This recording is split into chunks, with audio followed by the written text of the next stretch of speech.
I'm not old enough. Hi, welcome to another episode of Seriously.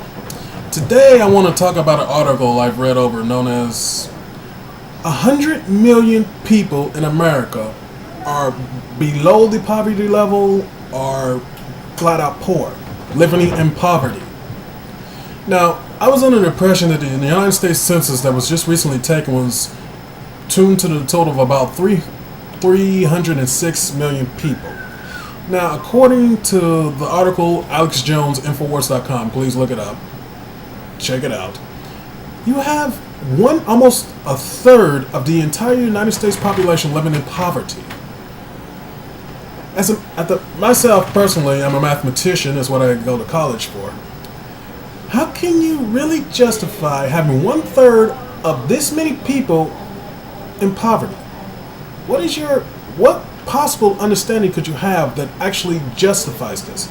You've given them welfare and the poverty hasn't succeeded. You've given them rent control and the poverty hasn't succeeded. You've given them every opportunity to have a way out or a way to stay in poverty and just accept it. The problem with this is that when you have 1/3 of the population living in below the poverty line and living on government assistance, because if they're living below the poverty line, they're either going to government assistance or going out to the street to sleep. I happen to know something about that personally myself, but what I want to get across here is grown men with nothing left to lose are going to end up starving. Do you see the picture I'm trying to paint here? A grown man who has nothing left to lose, who's starving, pretty much to death. And 100 million of them. Do you need another explanation? Okay. I do.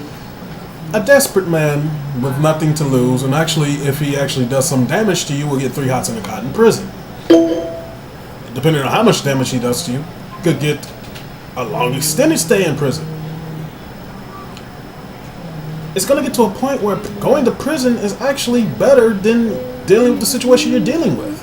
Are you really ready to take on such a responsibility? The war on poverty was never a war on poverty. It was a political tool to actually increase poverty. If you wanted to decrease poverty, you would have uplifted people to take themselves out of poverty. You would have never given them something that they didn't earn. You would show them how to earn things so they continue to earn. I'm reminded of a Bible verse. Give a man a fish, you feed him for a day. Teach a man to fish, you feed him for a lifetime. The government spent a whole lot of time giving people fish. Tell you to her. Have a good conversation.